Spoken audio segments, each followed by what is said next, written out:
beautiful souls. Welcome to my podcast, A Soul's Journey with Mary. I am delighted that you have joined me today by listening to my podcast, by listening to my voice, and more importantly, by just being present and having awareness about your own thoughts, feelings, and most importantly, about your own journey and what lies ahead for you. My intention about this podcast again is to create awareness about who you are, what your purpose is, what your mission is, and tap into your soul and the journey that lies ahead for you. We might have a lot of questions about life and the things we do, and sometimes we don't know why we do what we do. And it's important to really go deep, tap into that source, and find out what is your true purpose and what lessons are you here on planet Earth to learn and expand.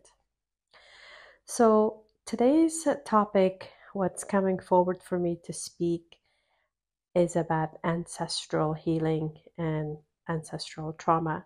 I may have talked about this in my other podcast episodes, but today specifically, I want to talk about my grandmothers. I want to share a couple of stories about both of them, that how much they have helped me with my ancestral healing. So first of all, what is ancestral trauma? Ancestral trauma is something that it gets passed on from your ancestors without you even knowing that exists in your energy field. So imagine your energy field. Imagine yourself, and around you there's aura, there's this garden that is invisible. You don't see the garden. But that in that garden are your emotions, your feelings, your thoughts, your experiences, your fears. And some of those experiences, fears, and emotions, you own them because you have lived through those yourself personally. But some other ones have been passed on to you without you having a personal experience with those. And that's what's called ancestral trauma. And because it gets passed on from generation to generation to generation, it's very important for us to bring awareness and start healing. So this common theme has been coming around for me in the past couple of months, and my guides have been showing me what I need to heal from, what trauma I have inherited from my ancestors without even knowing.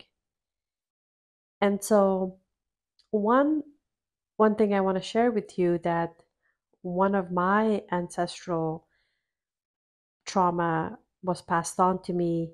It was about how I felt like that I don't deserve to rest. I don't deserve certain things in my life, especially with resting. What do I mean by that? Some of you as mothers, right, you know the feeling that when you have all this responsibility, that you have to be there for your kids, you have to be there for your spouse, and those of you that are also working. So it makes it a little bit really hard for those women to really take time off and to rest. But most importantly is to really feel that you deserve that. So for me, it was just, I didn't feel that I deserved just to have a downtime. Often in my family, my sisters would tell me that, you're always like doing things, you're always running around, you never sit down. Like my mom would tell me, I never see you sit down. I mean, yes, I did things. There's some things we have to do to take care of the responsibility in the house, but there's a limit to everything. I would do it to a point that where this belief was in the background that I don't deserve to really rest, to really sit, to really feel. So this was passed on from my ancestors to me, and it wasn't something that it was mine. So I was really being pushed by my guides and higher beings to really release this and to really embrace the joy in resting, taking time off, and really not feeling bad about it. So that was one of them that came through my healing recently. And I start to notice that how much I actually felt like I don't deserve to really rest, not do anything, felt guilty if I was just sitting, not doing anything. So it's definitely something I worked through, and I feel like it's gone from my energy field. And so I remember this specifically relating to my maternal grandmother, my mom's mom. We called her Mama, and she was a very strong, powerful human being. She did it all. She was able to handle all of the tasks inside her household. She would do the outside work and the inside work. And often, my uncles referred to her as a very, very proud, kind of like that man in the house.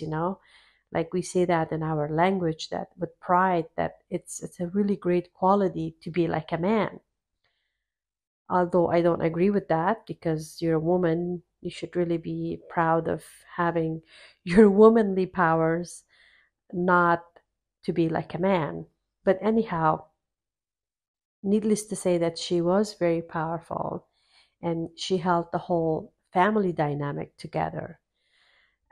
She was also a person that, you know, I I watched her do things all the time because we lived right next door to them for, I don't remember for how long, but I would say at least for 3 4 years we lived right next door to them. And in Afghanistan, in Kabul, they lived in Guzarga, and there was a door between our homes where we freely went in and out, which I think was very cool. Just to always, I always was in my grandmother's house. I always looked around. I always lurked around. I always snooped around, and I just loved watching her. She baked, she cooked, and the way she did things was very unique and different. She had a different system in the house. She would do things very slowly. She would do things very, she would take her time to do things, but she was always doing something. The only time I would see her, she had a downtime, is that she would pray or she's eating lunch or dinner. Other than that, she was always in movement. So those were one of the things that I also witnessed her, right, as my ancestors, that she was always perhaps believed that she didn't deserve to rest because she was always doing things. And it was such a joy to grow up with your, grandmother or grandfather and your uncles. I mean, I most of my childhood was so joyful because we lived so close to them. My uncles were there, my aunt. I only have one aunt, my mom's sister, and she was just so loving towards us. My sister and I always followed her everywhere she would go, even to the bathroom. We would stand outside of the bathroom for her to finish. So it was such a joyful thing to be around family, right? Those family values are so important. So when we inherit certain things from our ancestors. Yes, there's trauma that we inherit, but also there's a lot of amazing, great wisdom that we inherit too. The reason I wanted to bring up my grandmother's story is because we don't want to just look at the negative part of something that we inherit. We also want to look at the positive side of things that we inherit. And in every culture, there are traditions. We do things a certain way, and those traditions bring people together and brings love and togetherness in the family dynamic. And those are something I'm very proud that I've inherited from my culture, from my ancestors, because everything is about togetherness. We always did things together. Eating lunch or dinner, or at least a few times a week, in a gathering with the whole family together. I mean, people told stories, right? And those stories get passed on to us, and we pass those to our children. So the ancestors are so important, and the wisdom and knowledge that they bring, because each generation we pass that to the next generation, to the next generation. And it's so important to live through those stories, through those knowledge and wisdom that gets passed on to us, because they've been around for God knows thousands and thousands of years, and they've been passed on to us. So lately, because I was working with the ancestral healing, my mama kept coming into my field. I kept feeling her presence, her soul. She kept talking to me with nudges, with whispers. And I was like, she's in my thoughts, she's in my vision. And I knew she was there present with me, trying to give me a message, trying to tell me something. And so it's just amazing, because she was an amazing person, that she always she had a sewing machine, and so she would sew things, and they have that in their line of the family, like that part of that family, her mother and her grandmother. And she always had such a, just because the way she did things, it was so meticulous, so perfect. She would take her time to sew things, and she always sewed my school uniforms. It took her a long time to finish it. I would just go constantly check, because are you done, mama? Are you done? But then she would take her time, but the finished product was just amazing. I loved it. So she kept telling me to start.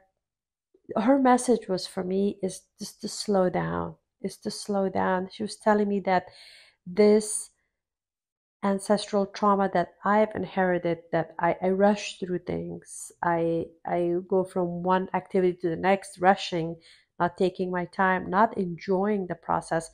She was telling me, just slow down, take your time. Even like when I would sew something really minor, like maybe a hole in my pocket, she would tell me, just take your time, just do it slowly, do it good. And so those were just amazing experiences that I've had. And I'm sure some of you may not be aware that your ancestors, or if your grandmother passed away or passed on, and your grandfather, they do come. They come in your dreams, they come in your present. They're trying to give you wisdom, knowledge, pieces of information that sometimes we miss that. We think like, oh, I had a dream, I don't know what it means. But there's always something that they're trying to pass on, tell you. There's messages that they bring, they tell you. So for me, it was just, she was helping me to tell me that slow down. And then she was also this week, I love cooking. I cook every day. My soul loves to cook because it just grounds me so much. Anytime I'm not feeling so well, I go in the kitchen and I put the music on, and I chop some onions and garlic, and I make something, and then all of a sudden I feel good. So cooking is part of me. But baking, I'm not so, I love to eat sweet stuff, but I don't bake that often. I'm not so good with measurement. I eyeball everything, so with baking you have to measure, and that kind of like I give up on that. Anyhow, this week she was just telling me to bake, to bake, to bake, and she was really good at baking rot, Afghani rot. And also she baked naan, and I used to, when I was young, she would make the dough and I would take it to the local bakery so they could bake the bread, the naan. And so the smell of that rot, that Afghan cookie, and the smell of that naan, it had the smell of that smoky charcoal. Like even till today, I never forget that, because the way she made the dough and the way it was prepared, like those memories just stay with you forever, right? And then they bring you so much joy. And so those things, I just embrace those things so much into my heart. And I, yesterday, so I made Afghani samosa, and that was my first time making it. I guess my family said it came out pretty good. But I just enjoyed the whole process. I took my time. I made it with a lot of love. And it was such a joyful process. And it was all because she gave me those messages. And another story I want to share with you is my paternal grandmother. Now, my paternal grandmother, I didn't get to spend a lot of time with her, but I do have very fond memories from her. She lived with us when I want to say, when I was 5 and 6, she left. She left Afghanistan at that time. It was the Russians were in Afghanistan, we were in war. So my dad's sister, my aunt, they left Afghanistan, and then my grandmother left with them together with that side of the family. So, but I got to spend a few years with her when I was young, and she lived with us. We lived in Kabul, we lived in Mikroyan, and so she was such a sweet, like old sweet grandmother, and everyone loved her so much because she was super kind, and she loved to cook. So I remember every day, or most days, around 10, 11 o'clock in the morning, when she would saute onions to prepare some meal. And I would go outside and play, but then the windows would be open. I could hear her because we lived in the first floor of an apartment building. So I could hear she's cooking, and the smell is just unforgettable. The smell of sauteed onions, it felt so good. It gave me so much security that my grandmother is home and she's cooking. So I've always had this special connection with cooking around 10, 11 o'clock.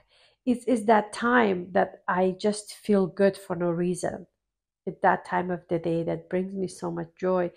And I know because of her and her cooking. I felt so safe because your grandmother is home. And so I never forget that, because she had these special things that she did. And then if we got hungry, or I got hungry before the meal was ready, so she would get a piece of bread, naan, and she would just dip it inside that sauteed onions, like kind of caramelized onions that she would prepare for some kind of a chicken meal or something. And then she would saute that with a little bit of oil and the onions, and then she would put it on a plate with a fork and knife, and then she would say, eat this till the meal is prepared. And I never forget that, because I think a lot of my other cousins have similar experiences when my grandmother was over their house cooking, and they did, remember she did that. So I'm talking about those little joyful moments that your grandmother or your grandfather or your auntie, that they pass on those are wisdoms. Those are wisdoms of that they show you that cooking is amazing, that it brings safety to kids when you're cooking at home as a mother. And it makes you feel also loved, right? Because someone is home and they're cooking. Because I think, like in Western society, that's going away so much. Most people, women, are not into cooking, and everyone's doing fast food, or they're just running, rushing. And that home cooked meal, when your mom is doing it or your grandmother, it's such a great feeling. It makes you feel so good, right? So those are the wisdoms I'm talking about that gets passed on from our ancestors. And I think it's so important to cherish those moments and live through them, and then also pass it on to your kids. Whatever that is for you. Maybe it's baking, maybe it's your grandmother's recipe that it was just amazing and you remember from Thanksgiving or Christmas or your holiday, whenever you celebrate that, like remember those and you never forget that. Bring those back to life, and cook it or bake it or make it, and then live through those moments, because those are these amazing small moments that give us so much joy in life. And then we can pass those on to our kids. So for me, that's been this whole month is about ancestral healing and remembering what they were, who they were, what wisdom they're bringing for us, what it holding truth and resonant for me, and then what I can live through, and then what I can pass on to my kids. Because these are amazing stories, experiences that could be told and retold generation after generation after generation. So that was my story for today, and hope you can live your story through your ancestors and live those joyous moments and pass it on to your kids. I'm sending you lots of love, lots of healing, and great connection with your ancestors. Until next time, Mary Nawabi, live joyous and live with peace. Remember that your soul is a sacred sanctuary, your heart a profound wisdom keeper, and your journey a divine unfolding.